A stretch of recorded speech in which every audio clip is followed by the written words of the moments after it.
میں ان کی انڈیا کی بطور ایک قوم بات کر رہا ہوں. خوب مقابلہ کیا انہوں نے بڑے چیلنجز کا, اور میں ان کو بطور ایک قوم اس پہ مبارکباد بھی دیتا ہوں.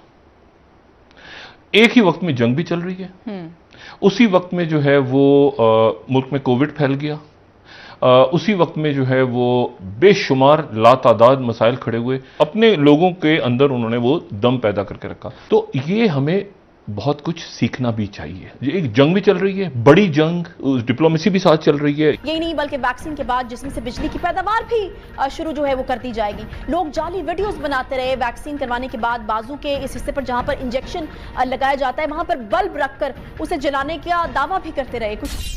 ہیلو فرینڈز, جے ہند. ہندوستان اسپیشل میں آپ کا سواگت ہے دوستو.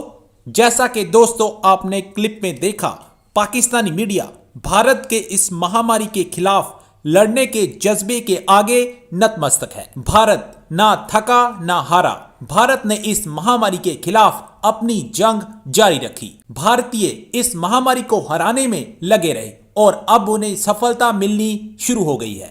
ہم سب یہ دیکھ رہے ہیں کہ بھارت میں اب کووڈ کیسز لگاتار کم ہوتے جا رہے ہیں. یہ بھارتیوں کی زندہ دلی کا ہی نتیجہ ہے, لیکن ہمیں ابھی بھی ساودھانی برتنی نہیں چھوڑنی ہے. شاہد مسعود نے بھارتیوں کو اس بہادری کے ساتھ اس مہاماری کے خلاف لڑنے کے لیے مبارکباد دی ہے اور بتایا ہے کہ بھارت کی قوم کتنی زندہ دل ہے.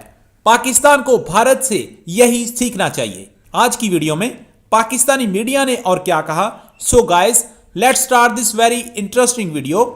ایک تو کووڈ ویکسینز وغیرہ, وہ تو اللہ کرے کہ وہاں پہ جلد سے جلدی, ہمارے ہاں بھی نمبرز کم ہو رہے ہیں, انڈیا میں بھی اللہ کرے کہ جلدی سکون آئے. اور میں آپ کو ایک بات بتاؤں, بہت سارے دوست احباب ہیں اور وہ کہتے ہیں کہ آپ یہ انڈیا کو بات کرتے ہیں. انڈیا نے اس پورے عرصے میں ان کی انڈیا کی بطور ایک قوم بات کر رہا ہوں, خوب مقابلہ کیا انہوں نے بڑے چیلنجز کا, اور میں ان کو بطور ایک قوم اس پہ مبارکباد بھی دیتا ہوں. ایک ہی وقت میں جنگ بھی چل رہی ہے, اسی وقت میں جو ہے وہ ملک میں کووڈ پھیل گیا, اسی وقت میں جو ہے وہ بے شمار لاتعداد مسائل کھڑے ہوئے. لیکن ان کے یہ جو بہت سارے لوگ آپ کو لگتے ہیں نا کہ ان کے وار مانگرز کے ہیں یا سخت بات کر رہے ہوتے ہیں پاکستان کے بارے میں, میرا تاثر یہ ہے کہ وہ اپنا اس لیے کہ مورل ڈاؤن نہ ہو, ایسے حالات میں جو مورل ڈاؤن نہ ہو. تو یہ ہے وہ جو بھی ہو رہا ہے, انہوں نے اپنے لوگوں کے اندر انہوں نے وہ دم پیدا کر کے رکھا, بجائے اس کہ سارے لوگ ٹھوس ہو کے پڑے ہو جاتے. اور ان کی سول سوسائٹی نکلی, ان کے لوگ نکلے, ایک دوسرے کی مدد کی.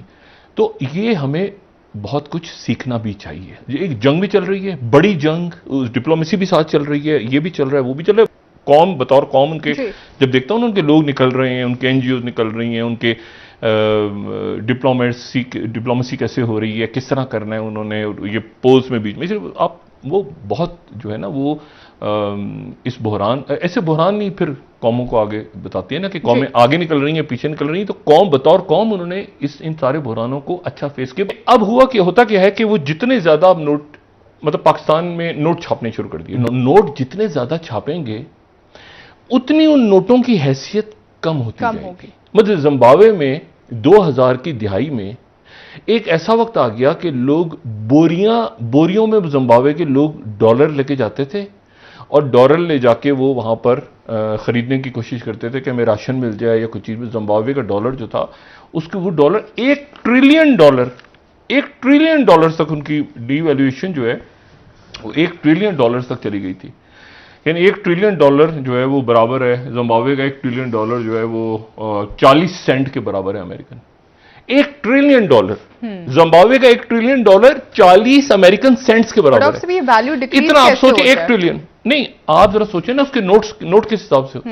اب ہوتا کیا ہے کہ وہ جب نوٹ آپ زیادہ چھاپنا شروع کر دیتے ہیں تو اس کے نتیجے میں آپ کی جو اس کی حیثیت ختم ہونا شروع ہو جاتی ہے, نوٹوں کی حیثیت ختم ہونا شروع ہو جاتی ہے. تو وہ چیز آتی ہے جو کہتے ہیں مہنگائی. کرونا وائرس سے बचाव के लिए बनाई जाने वाली वैक्सीन हमारे मुदाफ़ती निज़ाम को मजबूत करती है, वायरस को रोकने के लिए एंटीबॉडीज तश्कील देती है। वैक्सीनेशन के बाद जिस्म इस वायरस से लड़ने के लिए बिल्कुल तैयार हो जाता है। और सबसे अहम बात यह है कि ये वैक्सीन बिल्कुल महफूज है। तभी दुनिया भर में जोरों शोर से लगाई भी जा रही है और लोगों को कोरोना वायरस से महफूज रखा जा रहा है। कोरोना वायरस से बचाव के लिए बनाई जाने वाली वैक्सीन से मुताल्लिक गुमराह कुन जो प्रोपेगेंडा है इस वक्त वो चल रहा है और बड़ा ही फॉल्स थेरीज जो है वो बनाई जा रही है। जब से ये वैक्सीनेशन मार्केट में अभी आई भी नहीं थी, अवाइल से ही सोशल मीडिया पर बताया जाने लगा कि शायद वैक्सीन न्यू वर्ल्ड ऑर्डर लाने की कोई साजिश है। अफवाहें फैलाई जाती रही कि इस वैक्सीन के जरिए से हमारे जिस्म में कुछ चिप एंटर कर दी जाएगी जो हमें ट्रैक करने के हवाले से दुश्मन की मदद देगी। पता नहीं, ये शायद हो सकता है कि फिल्मों से ये हमने जो है ये ख्याल उठाया हो। ये भी कहा जाता रहा कि इस चिप के जरिए से इंसान को कंट्रोल किया जा सकेगा। यही नहीं बल्कि वैक्सीन के बाद जिस्म से बिजली की पैदावार भी शुरू जो है वो कर दी जाएगी। लोग जाली वीडियोस बनाते रहे। वैक्सीन करवाने के बाद बाजू के इस हिस्से पर जहां पर इंजेक्शन लगाया जाता है वहां पर बल्ब रखकर उसे जलाने का दावा भी करते रहे। कुछ लोग बाजू से मकनातीस को चिपकाने का जो तजर्बा है वो भी फिल्माते रहे और दावा करते रहे कि शायद इनके जिस्म में मैग्नेट दाखिल कर दिया गया है। बाज लोग खबरें ये फैलाते रहे कि कोरोना वैक्सीन जिनसी मसाइल को जन्म देती है। खुदा न खास्ता वैक्सीन लगवाने वाले अफराद बांझपन का शिकार हो सकते हैं। मगर इस सबसे बढ़कर गुज़श्ता चंद दिनों से एक और खबर सोशल मीडिया की ज़ीनत बनी हुई है जी। दुनिया भर में इस हवाले से अफवाहें फैलाई जा रही हैं। पाकिस्तान में भी ये अफवाह धड़ाधड़ सोशल मीडिया की ज़ीनत बनती रही। गुज़श्ता कई रोज से सोशल मीडिया पर एक खबर का तराशा वायरल हो रहा है जो फ्रांसीसी नोबेल इनाम याफ्ता साइंसदान से मंसूब किया गया है। खबर में यह दावा किया जा रहा है कि कोरोना वैक्सीन लगवाने वाले अफराद 2 साल के अंदर मर जाएंगे। इस हवाले से वफाकी वजारत सेहत ने वजाहत भी जारी की और इस खबर को मन घड़त करार दिया। वजारत सेहत के मुताबिक नोबेल इनाम याफ्ता साइंसदान ने अपने इंटरव्यू में कोई ऐसी बात कही ही नहीं कि वैक्सीन लगवाने वाले 2 साल में मर जाएंगे। अफवाह फैलाने की गर्ज से खबर के जाली तराशे तैयार किए गए जिससे लोगों में खौफ पैदा हुआ। मगर सवाल यह है कि आखिर ऐसा प्रोपेगेंडा किया क्यों जा रहा है? कोरोना वैक्सीन से मुतालिक मन घड़त अफवाहें फैलाने के असरात क्या हो सकते हैं? क्या सोशल मीडिया पर किए जाने वाले दावों में कोई हकीकत भी है? कोरोना का एक बहुत बड़ा चैलेंज तो हमारे पास पहले ही मौजूद था। उससे निपटने के लिए हम हर मुमकिन कोशिश कर रहे हैं, लेकिन ये जो इस तरह के फॉल्स प्रोपेगेंडा और जो फॉल्स किस्म की थेरीज फैलाई जा रही हैं ये कितना बड़ा चैलेंज है और आपको क्या लगता है कि वक्त की कितनी बड़ी जरूरत है कि इनको फौरन से रद्द किया जाए, रोका जाए? और अब एक ऐसी वबा जिसने पूरी दुनिया को अपनी लपेट में ले रखा है और उससे इंसानी जानों को जो है वो इतना बड़ा खतरा है। अगर ऐसी सूरत के अंदर एक वैक्सीनेशन एक नई इजाद है, अगर वो इजाद होती है और फिर उसके हवाले से इतना मनफी प्रोपेगेंडा और इस तरह की चीज़ें, हमारे यहाँ बहुत सारे ऐसे लोग हैं जो शायद इसको वहमात का शिकार हैं, तोहमात का शिकार हैं, वैक्सीनेशन नहीं लगवानी चाहिए, ये हो जाएगा वो हो जाएगा। अगर मैं आपसे ये पूछना चाहूँ कि इस तरह की वबा की सूरत में हमारा इस्लाम की रूह से क्या फ़र्ज़ बनता है? मतलब अगर हम वैक्सीनेशन से पीछे हट जाएंगे तो फिर तो हम जरिया बनेंगे इस वबा को मजीद फैलाने का। हाँ, इस्लाम ने दवा के हवाले से कुछ उसूल आपके सामने रखे। उन उसूल में से एक अहम तरीन उसूल ये है कि दवा के अंदर कोई नापाक चीज़ या कोई हराम चीज, क्योंकि जरूरी नहीं है कि नापाक चीज हराम हो, कोई नापाक चीज मिली हुई ना हो या कोई हराम चीज मिली हुई ना हो, लेकिन इसके अंदर भी बड़ी तफसीलात मौजूद हैं। हाँ, हम कमजोर हैं, हम अभी तक उस हलाल दवाई तक नहीं पहुंचे और अल्टरनेट मौजूद नहीं, ये आपको एक दीनदार डॉक्टर बता देता है तो इस्लाम तो उसकी भी इजाजत देता है।